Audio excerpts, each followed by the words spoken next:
As a parent, you might know that you want to get your child into coding, but you don't know how to take that first step. Well, in this video, I'm going to tell you one weird trick that will help your child get into coding themselves. Before we jump into that though, please take a moment to like this video and subscribe if you find this content interesting. With that though, let's go. No more introduction, let's talk about this one weird trick. Buy them video games. Okay, more accurately, buy them the right video games.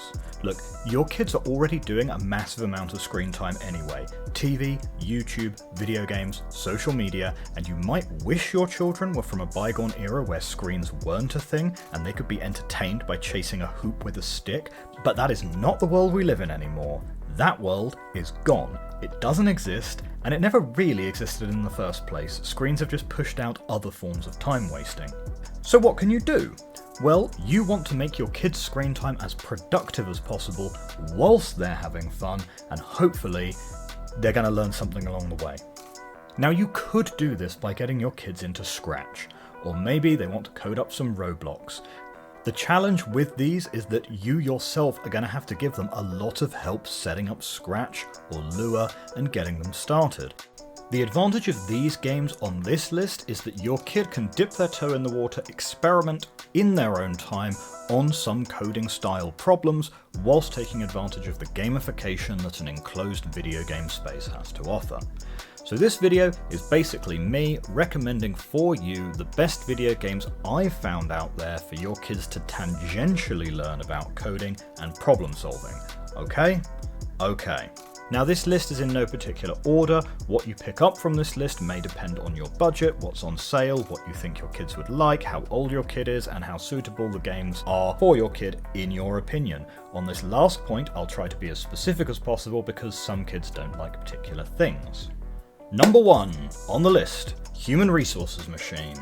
This is a great little game which teaches some of the real fundamentals of coding in a puzzle game format. Essentially, you have an inbox of data, you're given an instruction on how you want that data to appear in the outbox. This teaches the fundamentals of taking data, writing it into memory, performing functions on it, and then writing that data out. This gets plus points for being great at showcasing real fundamentals of coding whilst being a great puzzler. This carries an ESRB rating for everyone at 10+ for fantasy violence, as there is an underlying subplot about robots taking over the world.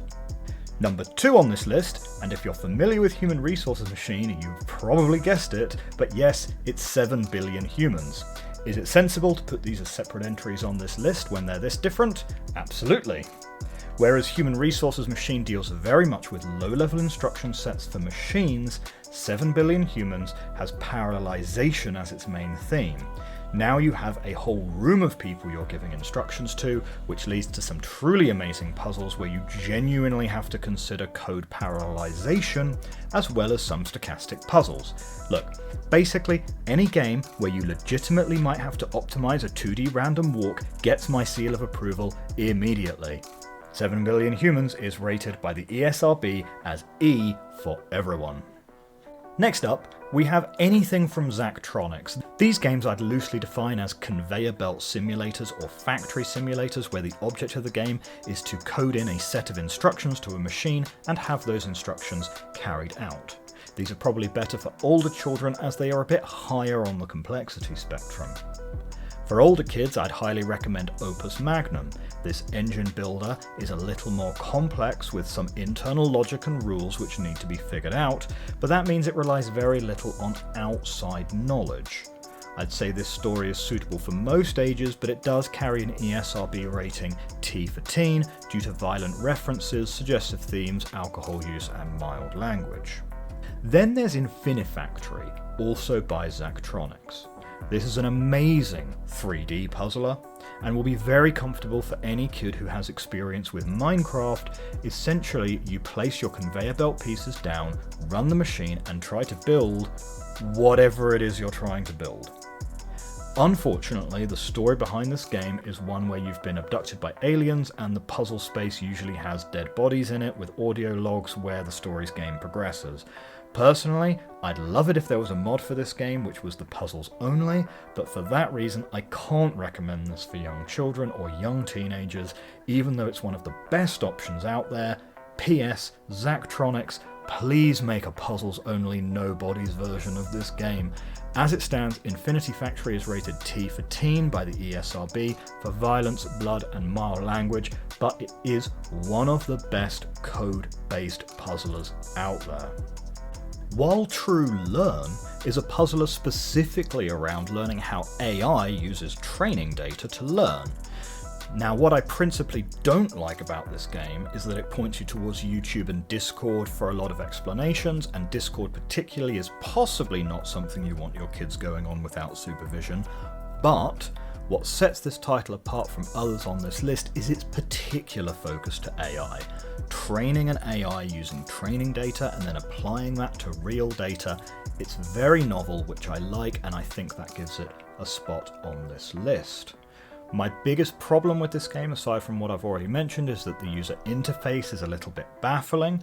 I'd really prefer a much cleaner interface so it's more apparent on how to get to the actual puzzles, but this game genuinely points you towards great resources that a self-motivated child who's very interested in learning about the concepts of AI will find very interesting.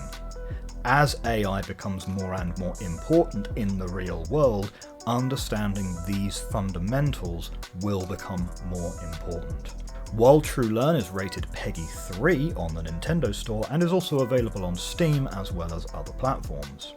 Finally, I don't think I could have a list like this without at least mentioning Baba Is You. This totally unique puzzler takes the form of mostly a block-pushing puzzle game.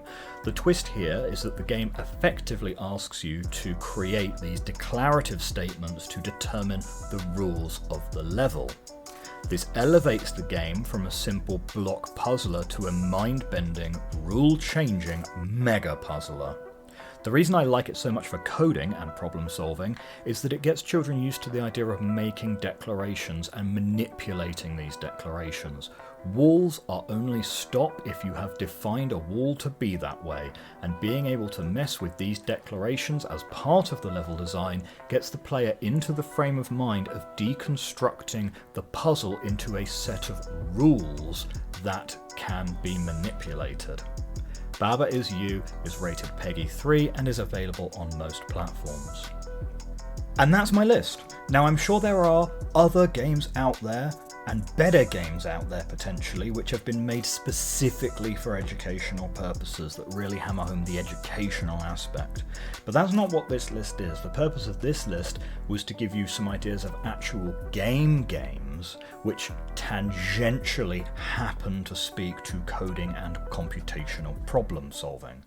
That being said, this list is obviously not exhaustive. This is just my favourite 5 or 6 games, and we now live in an age where there are so many good options out there on so many different platforms, tablet, phone, Steam, whatever. So you know what? Do each other a favour and comment below what games you think should have made it on this list yourselves. Help out those who aren't as savvy on this stuff by making some suggestions in the comment below. I love this kind of game, and if you give me something that I've not tried yet, I'm going to give your comment a little heart. Small reward, you might think. Yes, but come on, this is a pretty low-stakes mission assignment. Anyway, that's everything from me today. If you thought this list was helpful, do give it a like and consider leaving me your subscription. Nothing else left to say from me except thank you very much for watching, and I hope we'll see each other soon.